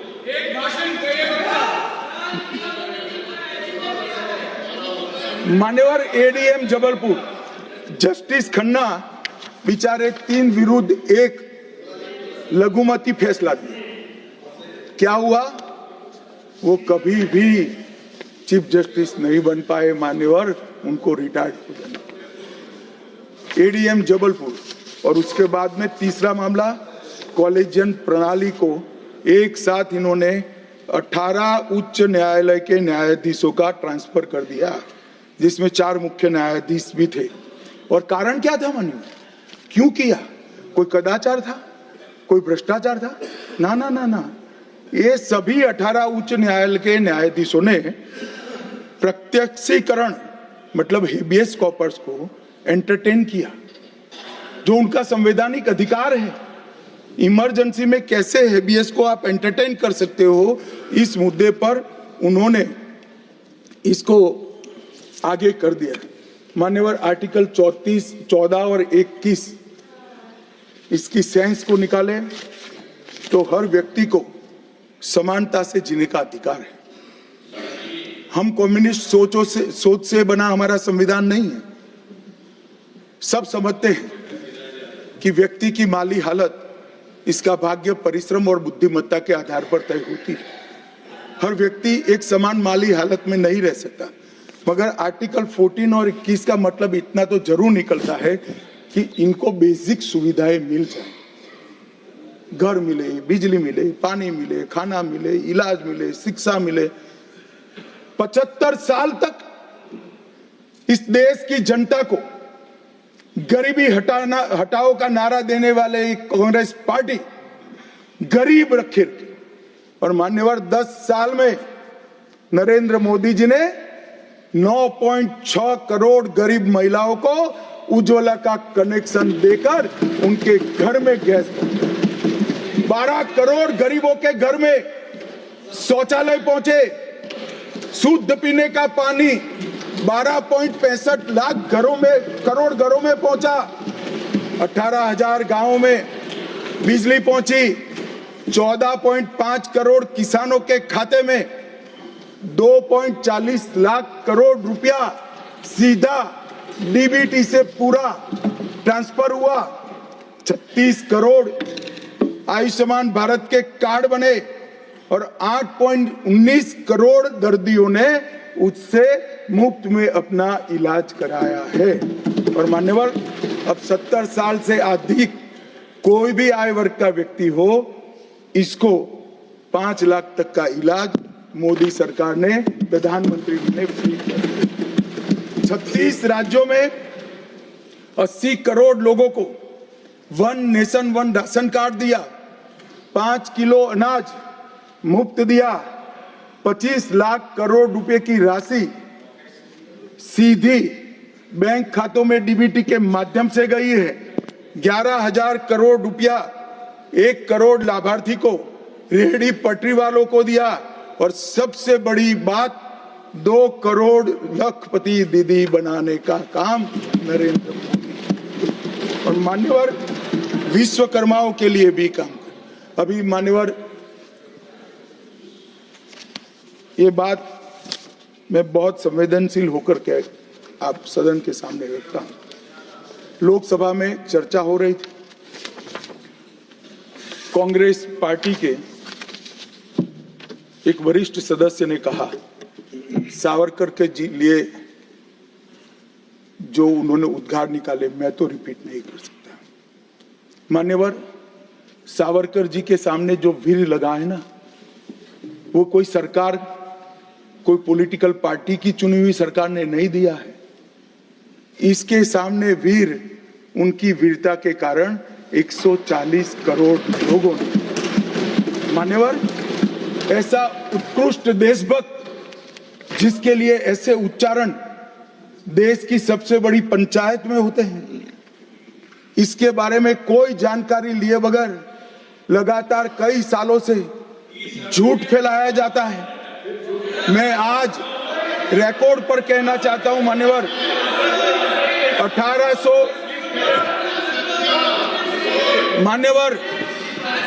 1857 से लेकर 1947 तक के स्वतंत्र संग्राम में किसी भी व्यक्ति को एक जीवन में 2 आजीवन कारावास हुए हैं तो वो वीर सावरकर।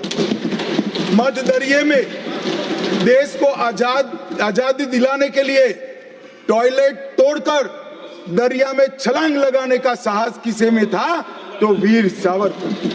एक ही जेल में 2 भाई काला पानी की सजा काट रहे थे, 10 साल तक भाई एक दूसरे को देखे नहीं।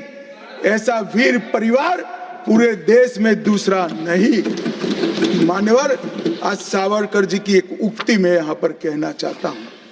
उनका एक मराठी में वाक्य है, तुझ साठी मरण ते जनन, तुझ बिन जनन ते मरण।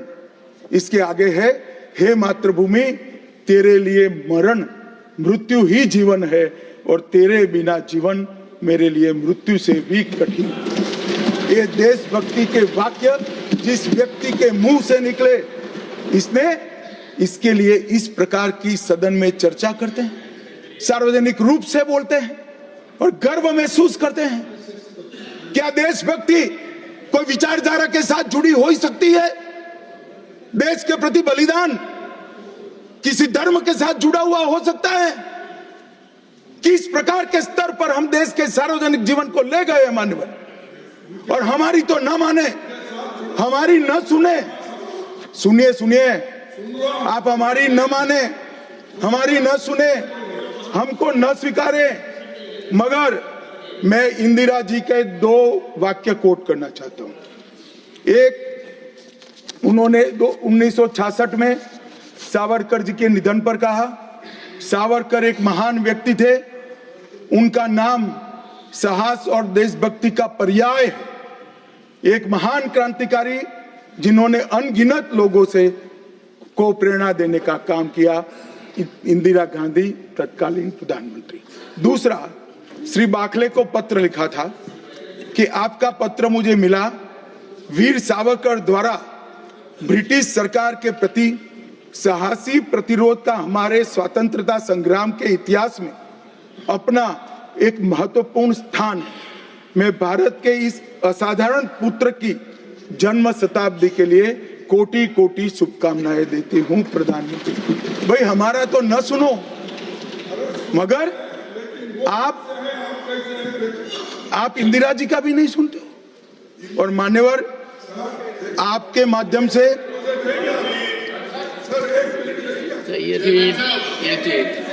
ना ना ना, सब बीच में नहीं जगह होती। मान्यवर मेरा आज इस चर्चा के माध्यम से देश भर के अलग अलग पॉलिटिकल पार्टी, अलग अलग विचारधारा, अलग अलग धर्म के लोगों को एक निवेदन है कि देशभक्ति, वीरता, बलिदान और समर्पण को धर्म के साथ, विचारधारा के साथ या पार्टी के साथ मत जोड़िए। जो वीर होता है वो वीर होता है, कोई भी पार्टी में जो होता है। जो देशभक्त होता है वो देशभक्त होता है, कोई भी विचारधारा का होता है। और जो बलिदान देता है वो बलिदान ही देता है, किसी भी धर्म के अंदर जन्म लिया हो। मान्यवर, ये बहुत नीचा विचार है, एक स्तर से नीचा विचार। और मैं चाहता हूं कि आज की चर्चा से देश की जनता इस प्रकार के चीजों का जवाब मांगना शुरू करे। मान्यवर, कांग्रेस पार्टी ने, हमारे संविधान ने 3 चीजों को, हर आर्टिकल का हार्द निकालेंगे तो कहीं ना कहीं इसे और जाए। 3 चीजों को हमारे संविधान ने नहीं स्वीकारा, क्योंकि हम लोकतंत्र में हैं, परिवारवाद नहीं होना चाहिए, पंथ निरपेक्ष राष्ट्र है इसलिए तुष्टीकरण नहीं होना चाहिए, और जन कल्याणकारी राज्य है इसलिए भ्रष्टाचार नहीं होना चाहिए। मुझे कई बार लगता है कि कांग्रेस पार्टी क्यों संविधान का सम्मान नहीं करती है, मगर जब ये 3 शब्द मैंने पढ़े तो मुझे मालूम पड़ा कि अगर वो संविधान की भावनाओं का संविधान करेंगे, सम्मान करेंगे, तो तुष्टीकरण, परिवारवाद और भ्रष्टाचार तीनों को छोड़ना पड़ेगा। इसके बगैर उनका अस्तित्व टिक ही नहीं। परंतु एक व्यक्ति गरीब के घर से जन्म लेकर आता है, चाय बेचने वाला बेटा, जिसकी सास पुश्तों में न आगे कोई राजनीति में है ना कोई पीछे है, एक गरीब है मान्यवर, और तुष्टीकरण को नहीं मानता है। ऐसा आदमी जब 2014 में देश का प्रधानमंत्री बना, इन्होंने देश की राजनीति को तुष्टीकरण, परिवारवाद और भ्रष्टाचार के नासूर को हमेशा के लिए। और मुझे किसी ने कहा कि अभी महाराष्ट्र और हरियाणा में हार के लिए कांग्रेस पार्टी कोई आत्मनिरीक्षण के लिए कमेटी बना रही। कोई कमेटी की जरूरत, मेरा अच्छा खासा अनुभव है। तुष्टीकरण, परिवारवाद और भ्रष्टाचार छोड़ दो, जनता चुनकर ला देगी आपको, कुछ करने की जरूरत नहीं है। मान्यवर, अभी 1 नेशन 1 इलेक्शन का विरोध करें। मान्यवर, मैं इस पर ज्यादा बात करना नहीं चाहता क्योंकि समिति ने शीर्ष किया है, मगर विरोध करते हैं, इसके तर्क तो रखने चाहिए ना। मान्यवर, मैं आज आपको बात कहने आया हूं। अभी मैंने कुछ समय में मोहब्बत की दुकान के बहुत नारे सुने। मोहब्बत की दुकान देश के हर गांव में खोलने की महत्वाकांक्षा वाले लोग भी, बहुत भाषण उनके मैंने सुने हैं। मेरा उनको कहना है, मोहब्बत दुकान से बेचने की चीज नहीं है भैया। मोहब्बत प्रचार की चीज नहीं है। मोहब्बत दिल में बसाने का जज्बा है, और मोहब्बत दूसरों को महसूस कराने का लम्हा है। अगर इतना समझ जाएंगे तो और कोई तकलीफ नहीं पड़ेगी। मान्यवर, अंत में मैं इतना कहना चाहता हूं कि आजादी के अमृत महोत्सव में इस देश के प्रधानमंत्री जी आजादी के अमृत महोत्सव को बहुत अच्छे तरीके से एक वेल डिजाइन मैनर में मनाने का निर्णय किया। पूरे लाखों कार्यक्रम हुए। इसका मीन निकालते, इसका हार्द निकालते तो आता है 3 उद्देश्य सामने आते हैं। बालकों, बच्चे, युवा और जनता को आजादी के 90 बस लंबे आजादी के संग्राम के इतिहास की जानकारी देना, गुमनाम आजादी के सेना नायकों का नई पीढ़ी और आने वाली पीढ़ी को परिचय कराना, 75 साल में हमने जो सिद्धियां प्राप्त की है इसका गौरव 140 करोड़ भारतीयों के मन में उत्पन्न करना, और जब आजादी के 100 साल हो गए तब ये देश पूरे संसार में हर क्षेत्र में नंबर 1 पर हो, ऐसे महान भारत की रचना। और ये संकल्प अब श्री नरेंद्र मोदी का नहीं रहा है।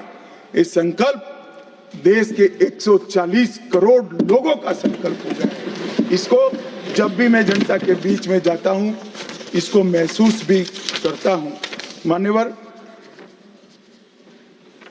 मान्यवर, आज मोदी जी ने अमृत काल की कल्पना करी है।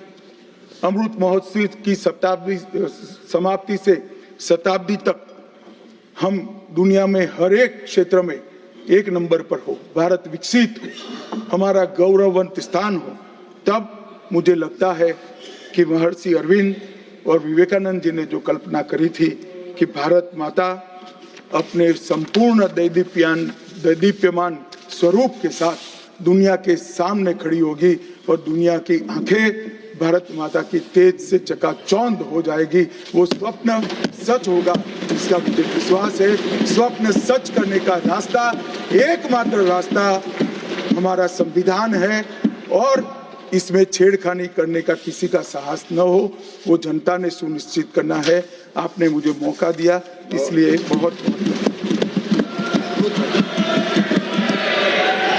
The House is